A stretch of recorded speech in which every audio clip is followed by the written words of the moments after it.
Amazing. Someone see someone I wish I could see.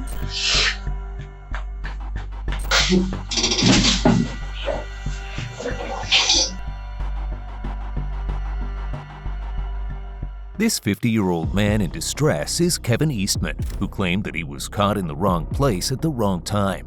On February 16, 2020, he was arrested in Kersey, Colorado, fleeing an alleged crime which was Greeley's, one of the most chilling crime scenes ever discovered.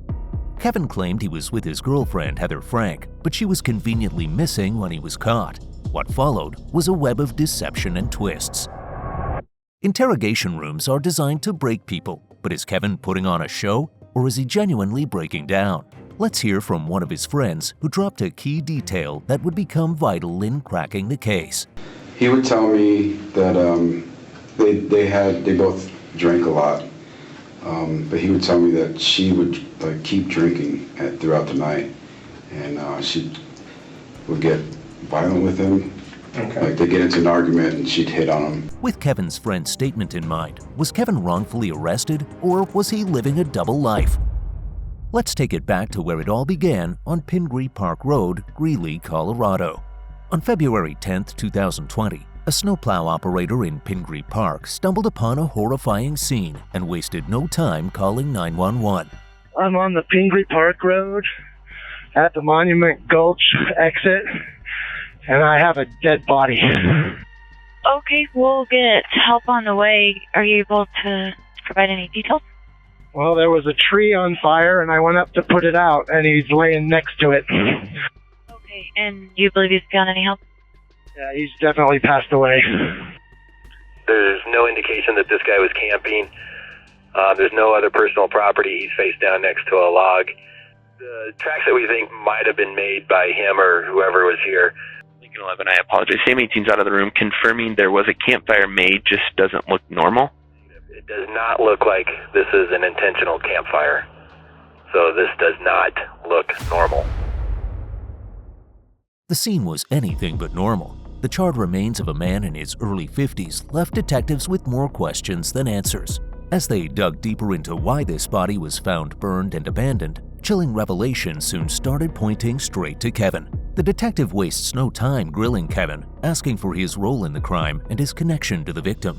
They start off with simple, open-ended questions, hoping to get Kevin talking and share more information about himself. But before we get into that case down in Denver, I want to talk to you about you, find out more about you, because I don't really know much about you. Does that make sense? Yeah, sure.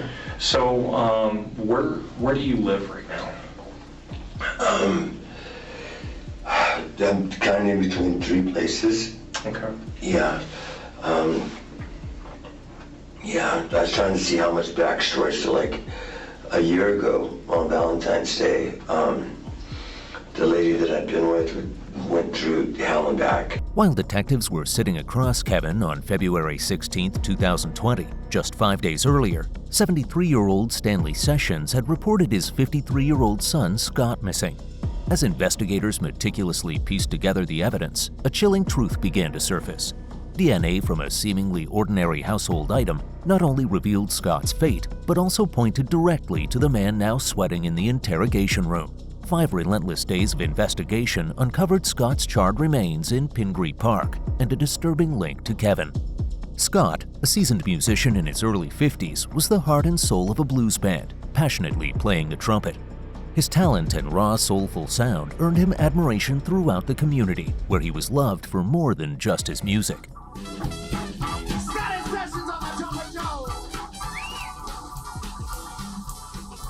With a thriving music career and a tight circle of supportive friends and family, Scott's life seemed almost picture-perfect. In surveillance footage, he's caught beaming, celebrating his band's latest success. Scott! Hey, how are you?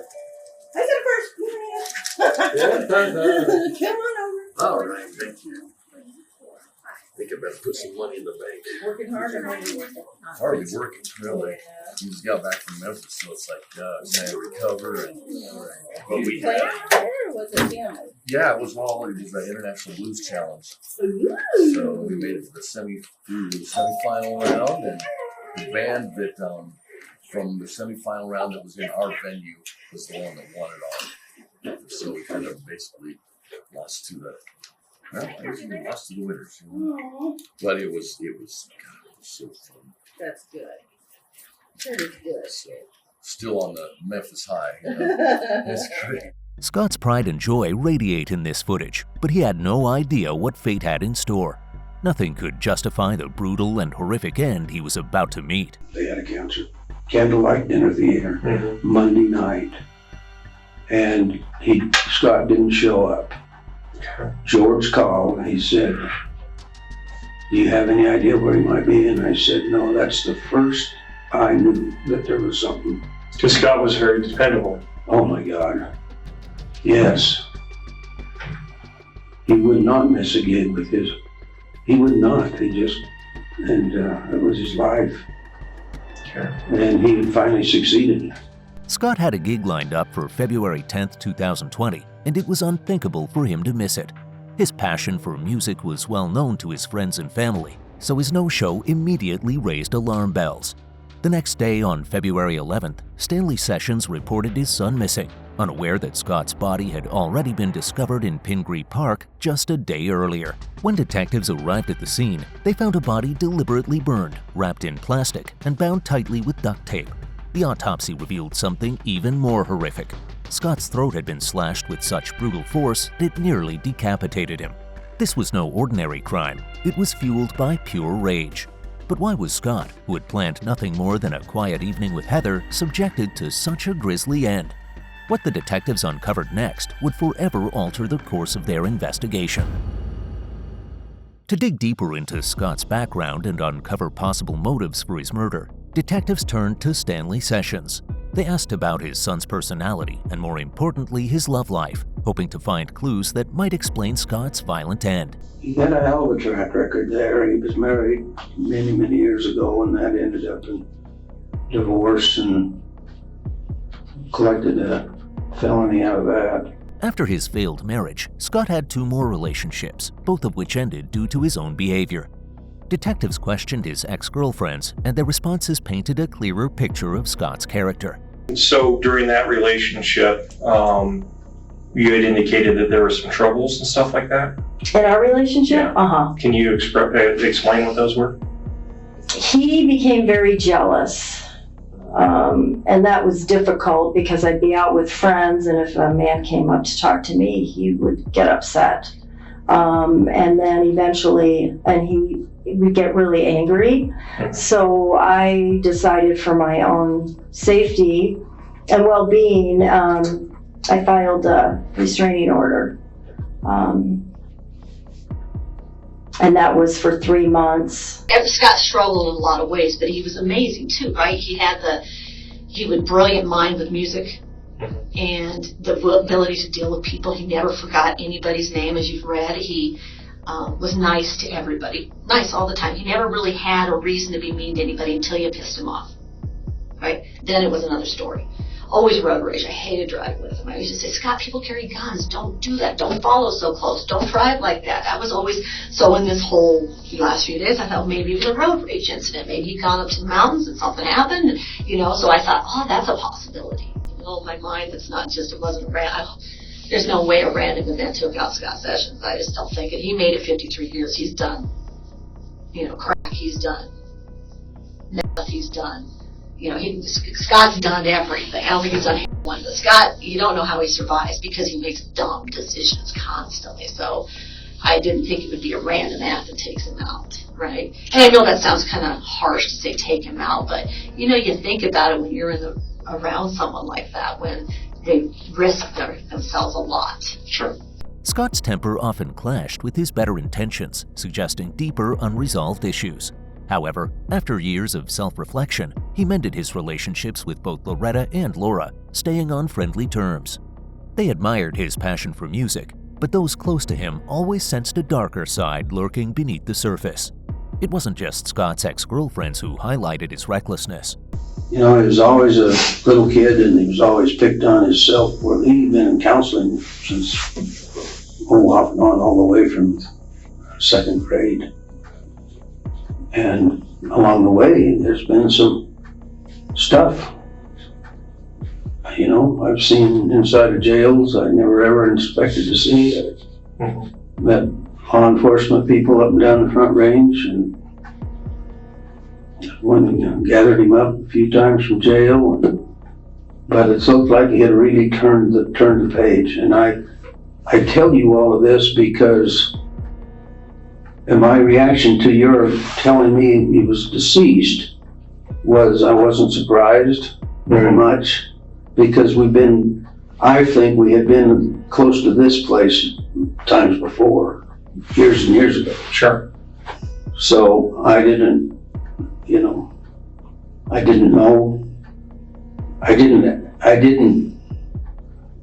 I didn't react because I guess for 50 years I've been conditioned that something could go wrong. This left the detective wondering if Scott had crossed a line or ventured somewhere he shouldn't have. Detectives scoured Scott's home for clues and analyzed his cell phone data to pinpoint his last location, but initially found no leads. The breakthrough came when they accessed his Facebook Messenger account using passwords found at his place.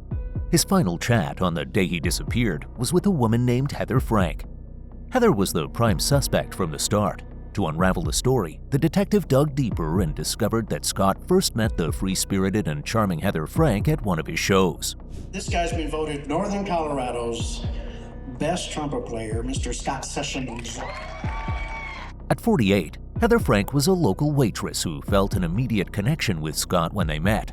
They began a casual relationship, as Heather, mother of 3, sought a meaningful companionship. On February 8th, Heather texted Scott on Facebook Messenger inviting him over. Their conversation was upbeat, and Scott eagerly accepted. According to their texts, Scott spent a quiet evening at Heather's place.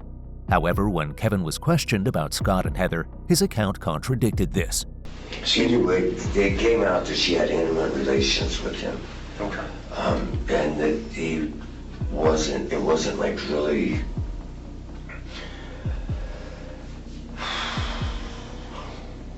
oh man, I'm trying to think of the right words, but Despite Kevin's claims, it was evident that something significant occurred that night. It was the last time Scott spoke to his father and the last time he was seen. Scott vanished without a trace, and his final communication with Heather hinted at dark possibilities. Given the Facebook chat, it seemed clear that Scott was at Heather's place.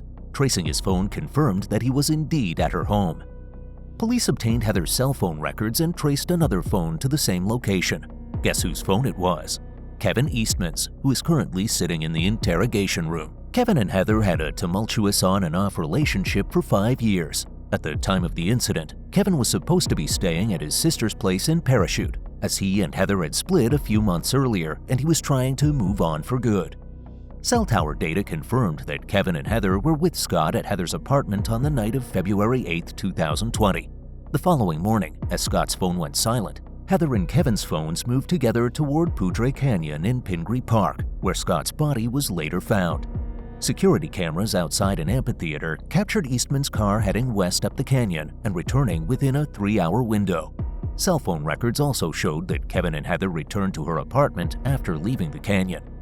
This major breakthrough led detectives to issue arrest warrants for Heather Frank and Kevin Eastman.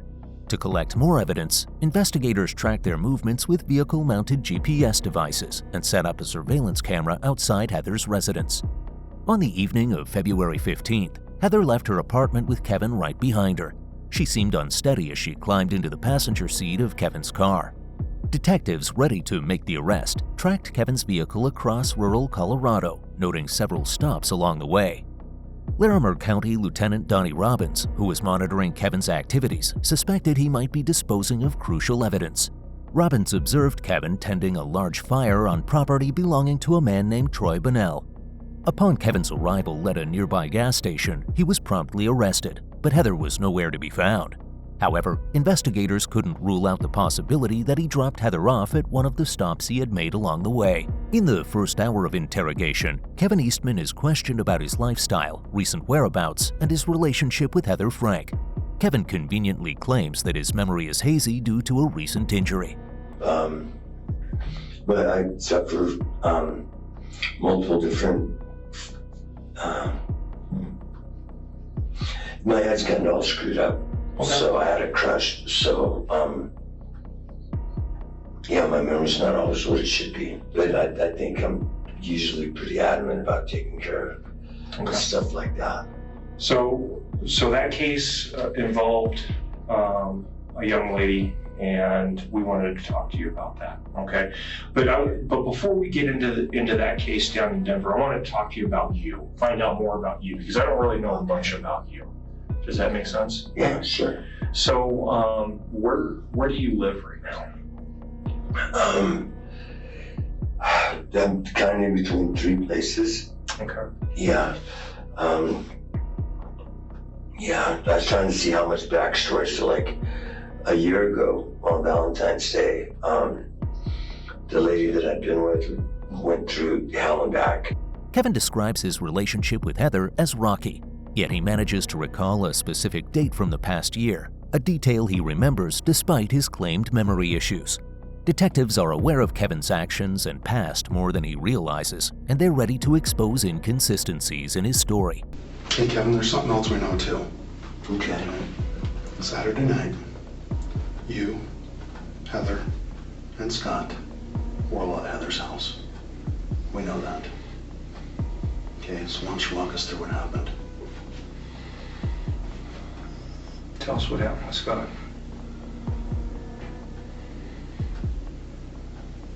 On Saturday night? Yep.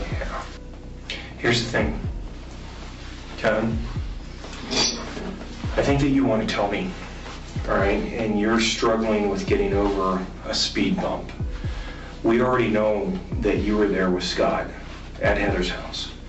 Saturday night, the 8th, at 7 o'clock, between 6 and 7 is when Scott got there, okay? You remember when I told you about they were having communications with each other? We know that you were there, that Heather was there, and that Scott was there, all right? This is not something that we can dispute, all right? And so what my purpose is right now is to help you get over that speed bump, okay? Because I know that you want to tell me what happened. I think it was like before when she told me she had a date and she asked me to leave. Okay. And that's when I pawned my phone for $100. Okay. Tell us about being there with Scott. Yeah, we know that you were there. I don't remember anything. Here's the thing, Kevin. Dude named Scott. Kevin repeatedly denies meeting Scott on the evening of February 8, 2020, despite evidence placing him and Heather at the scene. He insists he can't remember, but his story starts to crumble as he makes conflicting statements about his feelings for Heather.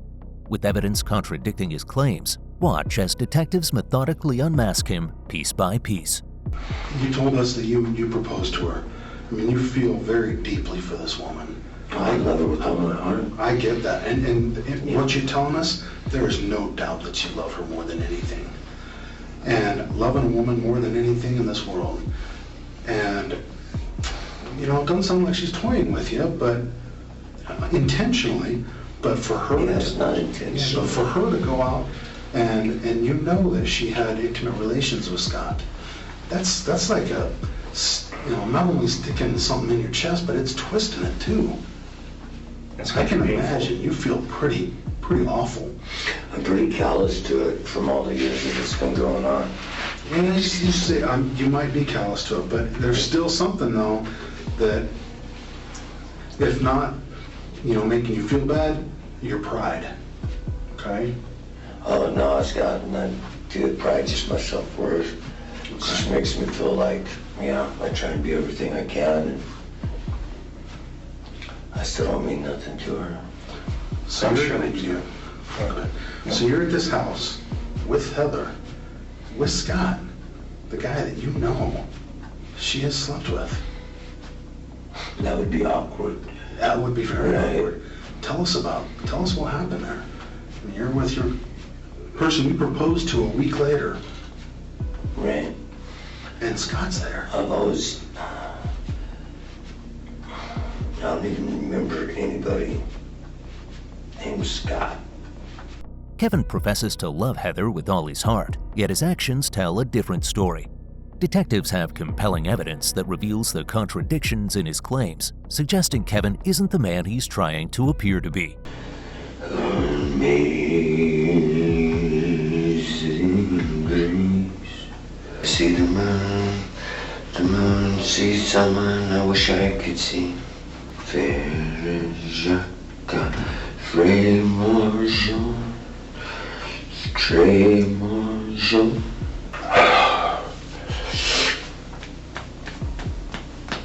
Give me back the clicker.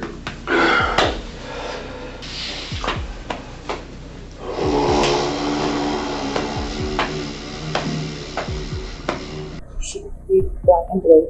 And you have to understand, her and Kevin was together for a really long time. Their relationship was really good, and then it started getting crazy. Just some of the things that she would tell me is he wasn't. He was very physical. If they drank together, it would get extremely physical. So she started going to therapy.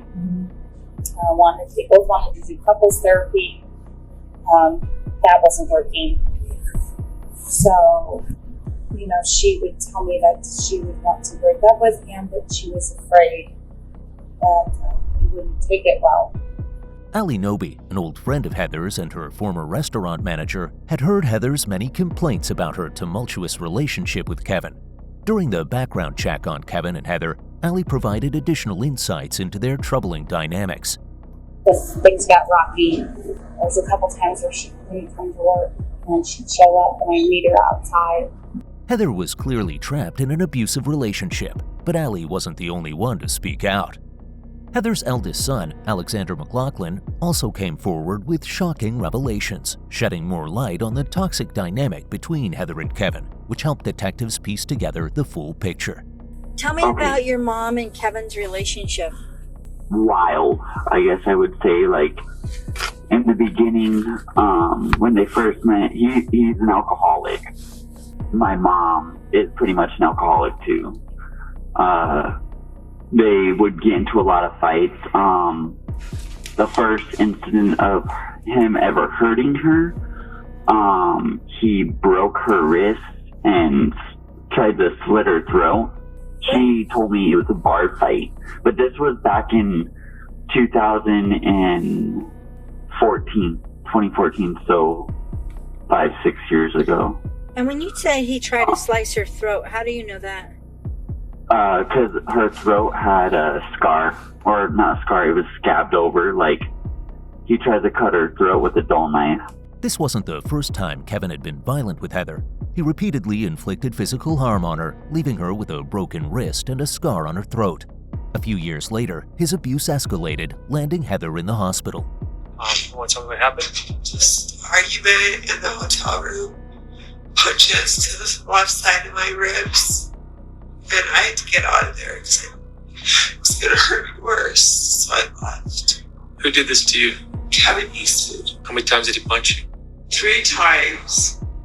Just like, get away, like he always does. This is the first time he's done this to me. Kevin isn't the man he's pretending to be in the interrogation room, and the detectives see right through him, thanks to the background they've gathered. However, Heather's exact role in this case remains unclear. While Kevin tries to portray himself as the caring partner, the detectives expertly dismantle his lies. They've already identified his triggers and are now using them to push his buttons. Watch as Kevin's facade crumbles under their relentless pressure. I know you guys are probably tired and frustrated, and I'm sorry I can't answer your questions any better, but could we possibly help jog my memory? I know you don't believe that I can't remember. Kevin claims, "I am never the victim." Kevin is absolutely right in saying "I am never the victim," yet his words reveal just how rattled and uneasy he is with the thought of Heather being with someone else. From this point on, the detective hones in on every possible trigger, determined to unmask the monster hiding behind Kevin's fragile facade. I know you guys are probably tired and frustrated, and I'm sorry I can't answer your questions any better, but could we possibly help jog my memory? I know you don't believe that I can't remember. When the detective confronts Kevin about Heather's whereabouts, his carefree responses say more than words. Though he tries to appear calm and sincere, it's clear by now that Kevin is far from honest. The truth remains hidden, but the detectives are closing in, ready to expose it. The detectives are inching closer to a confession. It's clear to them that Heather may have accidentally harmed Scott, and Kevin, eager to protect her, took it upon himself to dispose of the body. Yet the full truth remains cloaked in darkness. Where's Heather? What? Where's Heather? She's probably at work. She's not at work. She's not home. And her car's home. And we're at her house. Okay? Run that by me again? Where is Heather? I thought she'd be at work. She's not there. Okay? And you're saying her car's at her house? Remember, she could be with Mike. I mean... You were there last night. You were at her house last night. I was at her house yesterday afternoon. We spent the whole day together. And then, like I said, she got mad. She's disappeared with Mike for a couple of days before. She almost lost her job over it once. It's only a matter of time before the detectives unravel the chilling details. Let's backtrack a bit. So I came back over here, and I was living at Troy's, where I work, and then sometimes I stay at Heather's house. So where does Troy work at? He owns Bonnell Trucking. Bonnell Trucking? Mm-hmm. Okay, where's that at? It's in Greeley. Okay. Yeah. And so you've been living at Bonnell Trucking in the shop? Yeah, well, actually, his house is right next to the shop, and he gave me a room in the basement. He said $500 a week and free room and board, and then he'll pay me more as things progress better, because he's getting ready to sell a part of his property. Okay. At the start of the interrogation, Kevin claimed he worked for Troy Bonnell full-time. However, when Troy was questioned, he denied this, confirming that Kevin only worked for him occasionally. As Troy spoke with detectives, law enforcement officers were already combing through his property for evidence. As the search of Troy's property unfolds, Kevin remains in the interrogation room, facing more questions. After the breakup and Heather and I moving out and everything else, or me moving out from Heather just as a self-preservation tactic, it didn't work out very well, because I still just self-destructed. But my sister seen me, she saved me, and she got me over there, and she's like, yeah, gym membership and trauma therapist and the doctor for your meds. And she got me all on all that, like right away. She got me on Medicaid too. So it's like, well, I lost my insurance from work. I can't afford to go see a psychiatrist. Your sister seems like a very nice lady. She's absolutely awesome. She's taking care of you. Yeah, and she's taking care of 3 autistic grandchildren. Yeah, and her husband who's starting early stages dementia. Sure. So, so you said 8 to 9 days ago, you were at your sister's. Yeah. And then you drove from Parachute to, I'm assuming the Greeley area, because we haven't talked about any other areas except for Greeley. Yeah, I came over. I was really stressed out about the money and the finances and all that, and so then even being on my meds and everything, I drank. And my sister locked me up, changed the code on the door, because she's got zero tolerance for that. The detectives, armed with growing evidence, continue pressing him, waiting for the cracks in his story to deepen. The detective who arrested Kevin on February 16, 2020, had witnessed him burning something on Troy's property the day before, suspecting it might be evidence tied to Scott's murder. Determined to uncover the truth, they left no stone unturned. But what they discovered next was completely unexpected, and it would shift the investigation in a shocking new direction. So here's the thing, you know, I get I know it feels like I've been stalling for time here, and I have a little bit. Because sometimes I get information that I'm not allowed to share, and I gotta wait until they let me share it. Okay. So when they were doing the search warrant at your property, they did find a body. What? Yes, sir. And where? I'm not sure. Obviously, I wasn't there. I've been here with you, but they also that they found a body on your property. They believe it's a female, so obviously you know what we're thinking. That it's Heather.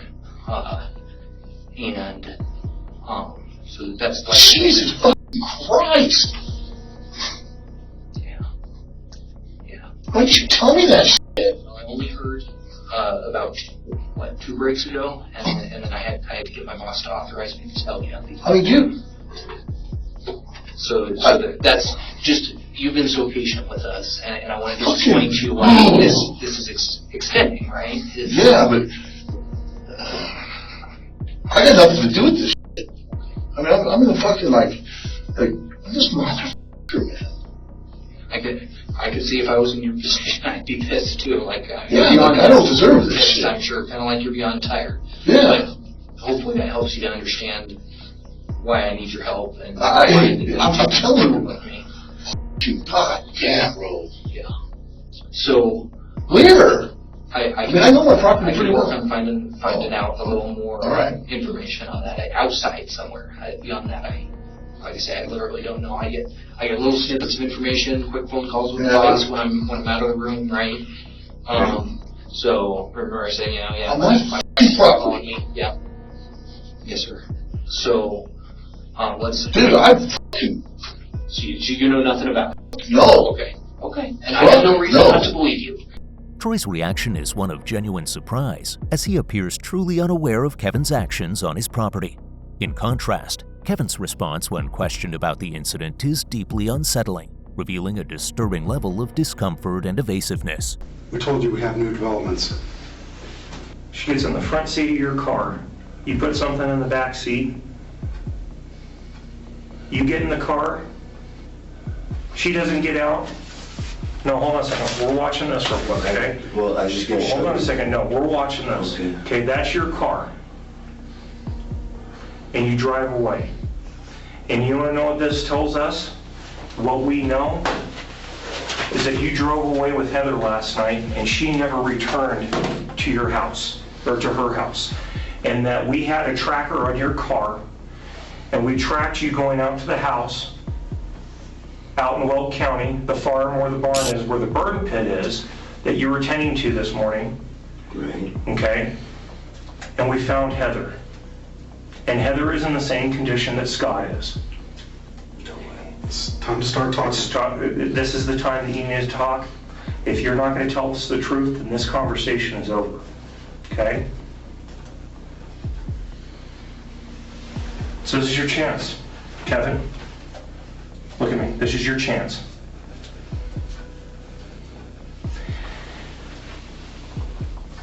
There's another new development. Troy, who was out at the farm this morning, is currently in contact with Weld County Sheriff's Office investigators, and he is talking. This is your chance to get in front of what he's saying.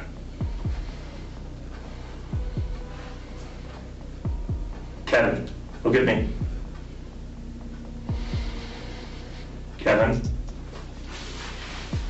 we need to start talking. You need to start telling us something. We can't keep going round and round with lies and stuff that's not true. Right. So start telling us the truth about what happened. What's Troy going to tell the Weld County investigators? Because if Troy talks and you don't, where does that go?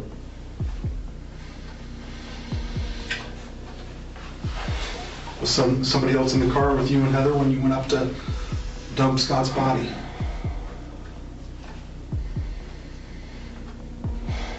Troy's going to tell us what happened. Troy's going to tell us everything that happened. This is your chance, Kevin. Tell us what happened the night Scott was killed. Let's start there. No more games, Kevin. Tell us what happened.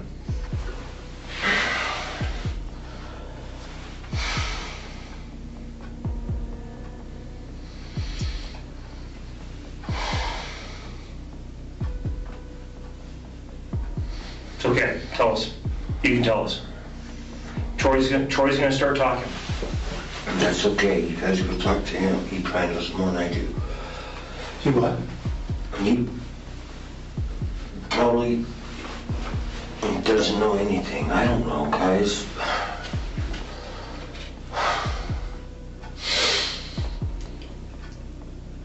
All right, Kevin. Heather's dead. You know she's dead. Scott's dead. Based on circumstantial evidence, Kevin Dean Eastman was arrested on February 16, 2020, after 6 hours of intense interrogation and investigation. Detectives gathered physical evidence and testimonials implicating him. While much of this evidence was circumstantial, calls Kevin made to his sister Shelley from Weld County North Jail while awaiting trial would later prove crucial. Yeah, I don't think they really got anything for evidence. No, it's very circumstantial. And the way I've looked at it, if I were sitting on a jury, I would have a hard time convicting someone in a case like yours because it's just circumstantial evidence. So I'm going to be a very unpopular witness because I am very anti-Heather. Kevin and Shelley blamed Heather for Kevin's arrest, a convenient accusation against someone who couldn't defend themselves. Had Heather been alive, many questions might have been answered. However, detectives uncovered more incriminating records that shed further light on the case. But I wanted to tell you something weird that I found. All right. Do you know how in Weld County you could search the jail log? Right. I see a bunch with Troy. Oh, yeah. He was picked up on charges of lying to the police. He got arrested for it. That one's just a couple months ago, 2 months ago. And it was lying to the authorities was what he was picked up for. He's just loud and pushy, doesn't really take anybody else's consideration. Pretty close to a narcissist, you know what I mean? Yeah, you could tell. So I know Troy's got quite a criminal history. Yeah, and Troy, he's just a big lug nut. He's a mess, man. Yeah. The next logical target was Troy. Initially, detectives suspected his involvement with Kevin, but a gunshot residue test cleared him of any connection to Heather and Scott's murders. However, call records revealed that Shelley was attempting to shift the blame from her brother to Troy. It became evident that the siblings were orchestrating something devious. Sounds like they're gonna try and put it out far enough that the attorneys will just end up just getting tired, of just waiting, and then we can offer them a deal. As Kevin and Shelley tried to evade a jury trial, detectives meticulously searched Troy's garage and property for evidence implicating Kevin as the sole responsible party for Scott and Heather's deaths. They discovered a pair of trousers with bloodstains, which after DNA testing were confirmed to be from Scott Sessions. This crucial piece of evidence became the cornerstone of the trial. Kevin Eastman's conviction for the double homicide of Scott Sessions and Heather Frank was supported by a wealth of physical evidence presented to the jury during the 3-week trial. It was revealed that Kevin had a clear motive, eliminating Scott to remove his competition and securing his place in Heather's life. Obsessed with being the only man in Heather's world, Kevin attacked Scott when he arrived at Heather's property on February 8, 2020, and later killed Heather to silence the witness to his first murder. On July 20, 2022, Kevin was sentenced to 2 life terms plus an additional 27 years. He is currently serving his sentence at the Fremont Correctional Facility. So the court has considered the verdicts of the jury. The court has considered the statements that were made by family members and friends today. Listening to everybody, what comes to mind immediately is that there were 2 direct victims in this case, but there were dozens of indirect victims of the loss of these 2 lives, as demonstrated by many of your statements today. So to say there was 2 victims is certainly an understatement. There were dozens of victims based on the actions of Mr. Eastman. I also don't want to have the focus on what this court has to say because I don't want to minimize what the victims and family and friends have said today, but what I will say, Mr. Eastman, is that you are going to spend the rest of your natural life in prison based on your vicious acts of violence, jealousy, and control, and the taking of 2 precious lives, and thereafter disposing of their deceased bodies in such a disrespectful manner. That's why you're going to spend the rest of your life in prison. The tragic tale of Scott Sessions and Heather Frank's murders stands as a chilling testament to the destructive power of obsession. Kevin Eastman's actions, driven by jealousy and a desperate need for control, resulted in the loss of 2 lives and his own confinement behind prison walls. As we reflect on this case, we're left questioning the impact of unchecked emotions and the dark paths they can lead us down. What lives might have been spared if warning signs had been heeded sooner? How can we prevent such tragedies in our own communities? The search for these answers continues as we strive to learn from the shadows of this haunting narrative. Share your thoughts on this case in the comments below. Like, share, and subscribe to our channel for more in-depth content.